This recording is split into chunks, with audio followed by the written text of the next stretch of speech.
آپ جاری رکھیں، آپ جاری رکھیں، یہ نکال دیں۔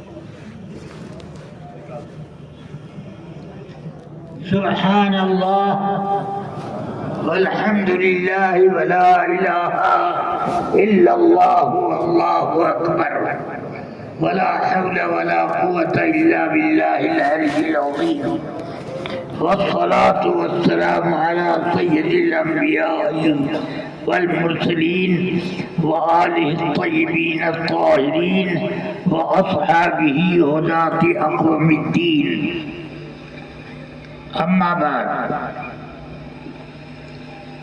آج ختم بخاری کی بزم میں شرکت کے لیے اس بے مایہ کم علم بوڑھے کو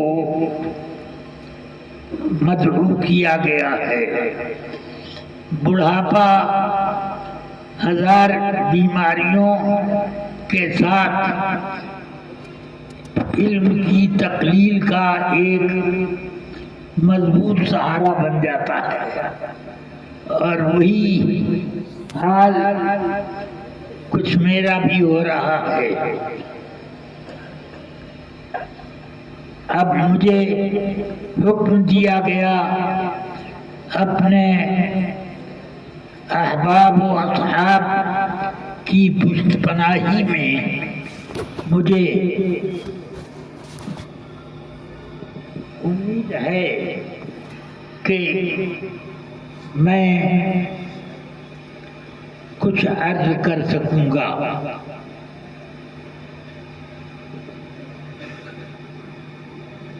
حدیث شریف کی سینکڑوں نہیں ہزاروں کتابیں تصنیف ہوئیں۔ ان کتابوں میں سب سے زیادہ جس کتاب کو قبول عام حاصل ہوا وہ بخاری شریف کی کتاب ہے۔ اسی لیے بخاری شریف کی ابتدا ہو کہ اختتام، دونوں موقع پر خوشیوں کا مظاہرہ ہوتا ہے، اور خاص طور سے اس کے لیے اہتمام کیا جاتا ہے۔ آج ختم بخاری کا اہتمام ہوا ہے۔ امام بخاری نے اپنی کتاب کو میزان عمل کے بیان پر ختم کیا، اس بات کی طرف متوجہ کرنے کے لیے کہ آپ حضرات حدیث کی کتاب بخاری شریف بھی پڑھ چکے، اور اخیر میں جب پہنچے تو آپ اپنے میزان عمل کا جائزہ لیں اور اس پڑھنے میں کتنا قرب الہی حاصل ہوا، یہ سب اپنے اپنے طور پر لوگ اندازہ کر کے اپنے دل میں اس کو جگہ دیں۔ بس اب یہاں پر امام بخاری نے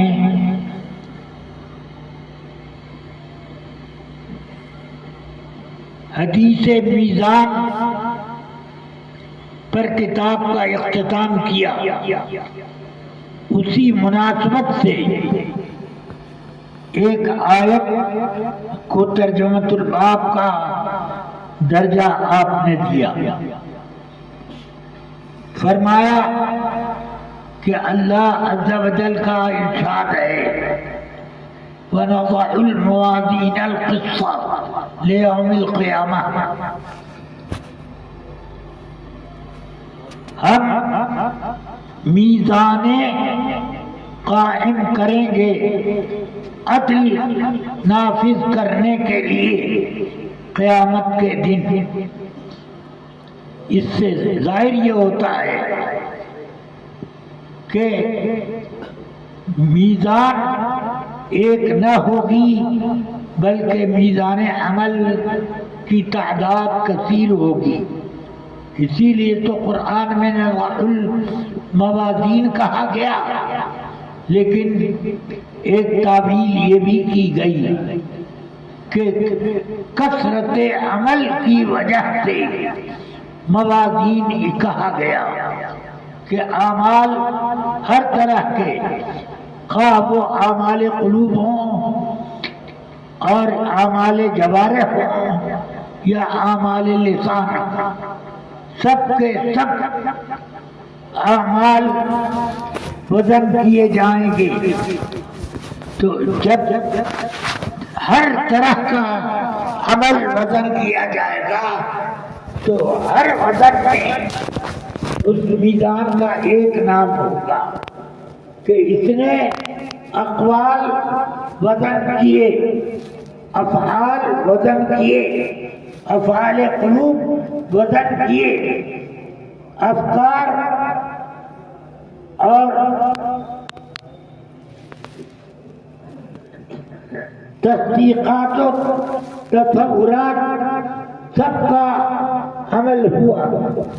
تو اس اعتبار سے سب کا وزن ہوا تو موازین فرمایا گیا۔ یہ تعمیل ایک ہی گئی ہے، مگر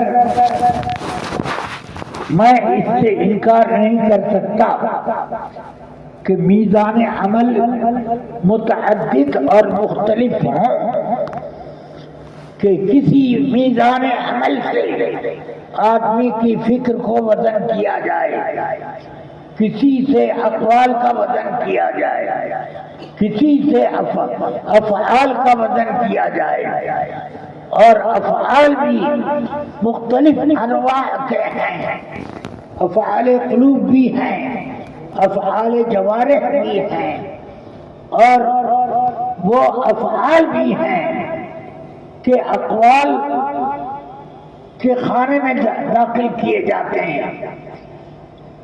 تو اس لیے اب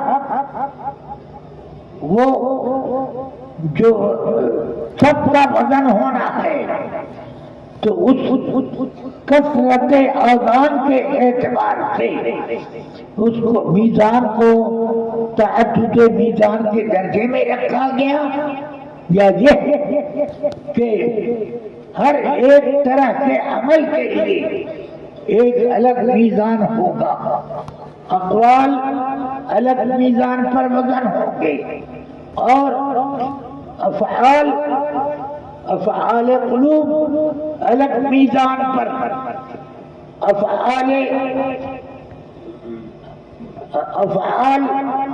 جو نگاہ سے ہوتے ہیں، آذان کانوں سے ہوتے ہیں، تو یہ سب مختلف ہیں، ان کے لیے الگ الگ میزان رکھی جائے، یہ بھی امکان ہے۔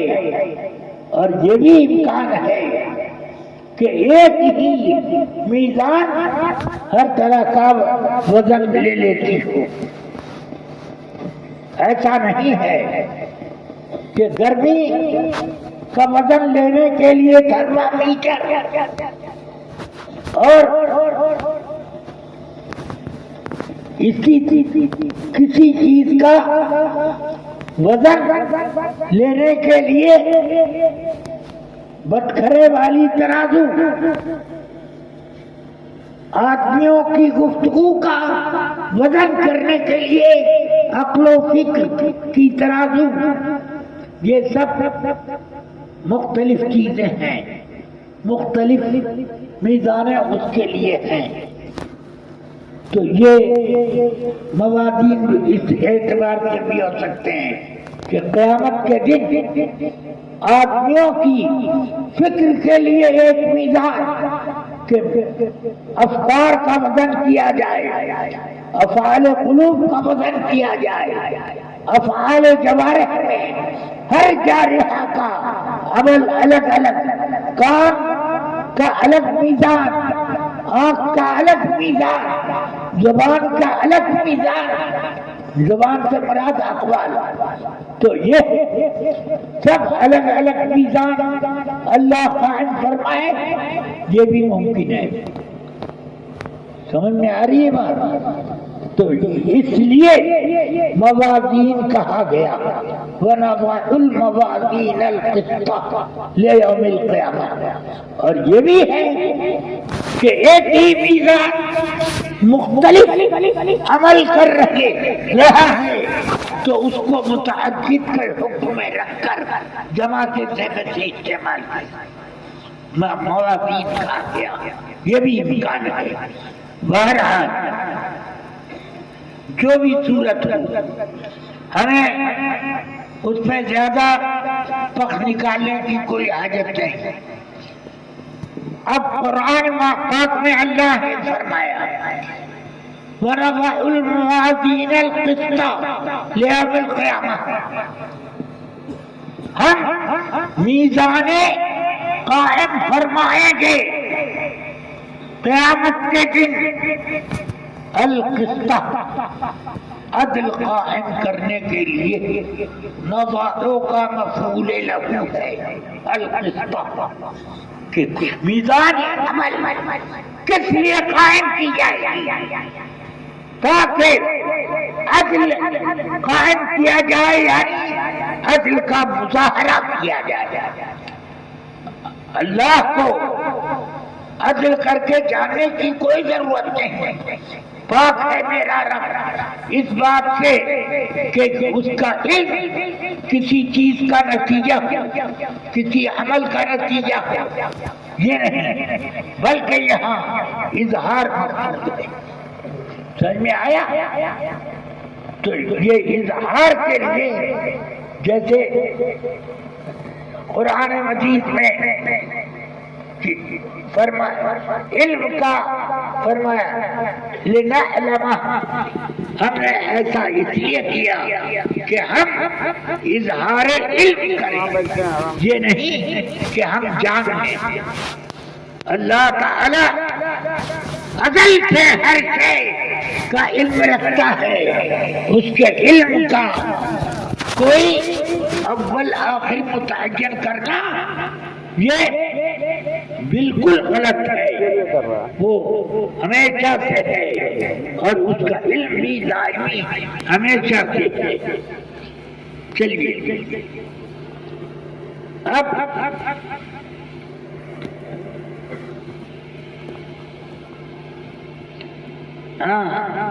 تو نضع الموازین القسط مفعول لہ ہے، معنی یہ ہوا کہ میزان ہم قائم کریں گے عدل ظاہر کرنے کے لیے، تب لیوم القیامہ، یہ لام وقت کے لیے ہے، تو اس لیے قیامت کے دن یہ ہم کام کریں گے۔ اور اس بات کا بھی دیا، یہ دوسرا جز ہے ترجمۃ الباب کا۔ پہلا جز اللہ تبارک و تعالیٰ کے کلام کی ایک آیت کا حصہ ہے، اور یہ دوسرا ترجمۃ الباب ہے، اعمال بنی آدم وقولہم یوزن یا توزن، دونوں طرح سے نسخہ ہے۔ اس کا مطلب یہ ہوا کہ یہ ترجمۃ الباب اگرچہ دوسرے درجے میں ہے، مگر حقیقت یہ ہے کہ یہ عطف تفسیری ہے، تاکہ وہ نضع الموازین القسط کی تفسیر ہو جائے کہ ان اعمال بنی آدم وقولہم یوزن، کہ بنو آدم کے تمام اعمال بنی آدم، تو بنی آدم میں اعمال بنی آدم یہ ڈبل اضافت ہے کہ اعمال کی اضافت بنی کی طرف اور بنی کی آدم کی طرف، تو یہ مطلب ہوا کہ تمام بنو آدم کے جملہ اعمال کا وزن ہوگا. وزن کیسے ہوگا عمل کا؟ یہ ایک سوال پیدا ہوتا ہے، کیونکہ وزن کرنے کے لیے ایک خاص قسم کی ترازو بھی ہوتی ہے وزن کرنے کے لیے، مگر اقوال اس ترازو میں وزن نہیں ہو سکتے. آپ پورا قرآن مجید تلاوت کر کے جائیں بنیے کی دکان پہ اور کہیں کہ کتنا میں نے جو ایک ختم قرآن پڑھا اس کا کتنا وزن ہوا، تو یہ کوئی ترازو نہیں ہے. ہاں، اللہ تبارک و تعالی نے الگ الگ میزانیں قائم رکھی ہیں جس پر وزن ہوگا، اور اسی لیے قیامت کے دن جس میزان پر وزن کیا جائے گا اس کو جمع کے صیغے سے استعمال کیا گیا. نضع الموازین کہ اقوال کے وزن کی ترازو الگ اور فکروں کی الگ، بدن کی حرارت اور اس کی یبوست، رطوبت، اس کی برودت وغیرہ ہر چیز کا وزن اسی طرح ہوگا جس طرح سے کہ ہم اپنے زمانے میں رکھتے ہیں.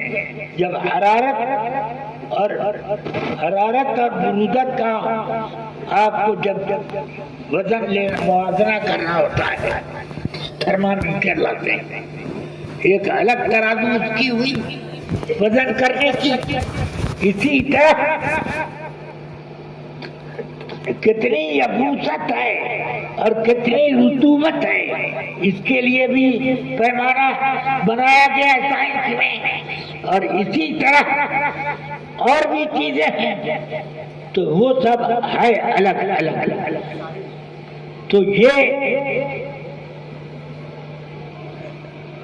کہنا ہے کہ میزانیں قائم کی جائیں گی تو یہ اس اعتبار سے کہ جیسا عمل ویسی میزان اس کے لیے ہوگی. اور یہ بھی ممکن ہے کہ ہر عمل کے الگ میزان ہو. جیسے آدمی بولتا ہے تو اقوال کے لیے ایک الگ میزان، اسی طرح وہ سانس لیتا ہے اور سنتا ہے اور بھی چلنا پھرنا، حرکت کرنا، سکون کو اپنے اوپر نافذ کرنا، یہ سب الگ ہے.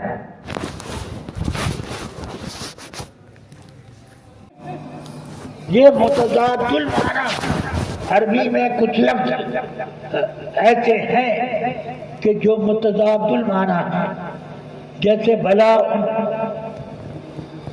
سمجھ میں آیا؟ بلا کے معنی مصیبت اور بلا معنی انعام اور نعمت، کہ دونوں متضاد المعنی. بلا کا لفظ متضاد المعنی، اسی لیے جلالین پڑھیے وَفِي ذَلِكُمْ بَلَاءٌ مِّن رَبِّكُمْ. فی ذالکم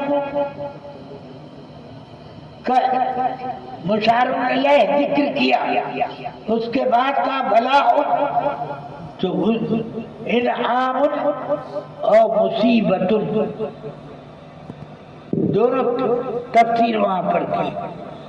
تو بلاء مصیبت کے معنی میں بھی، انعام کے معنی میں بھی، متضاد المعنی. اسی طرح قسط کا لفظ ہے، قسط کے معنی ظلم اور قسط کے معنی عدل، دونوں معنی آتا ہے. سمجھ میں آیا؟ تو اس لیے کہتے ہیں کہ قسط کا یہاں پر جو معنی لیا گیا ہے وہ عدل کا معنی ہے. اور پھر امام بخاری کہتے ہیں کہ بنو آدم کے اعمال اور قولہم، یہ قول واحد رکھا مگر مراد اس سے اقوال، کیونکہ مصدر سے ایک جمع کا معنی لینا ہو تو اس کو جمع کرنا کوئی ضروری نہیں. قولہم تو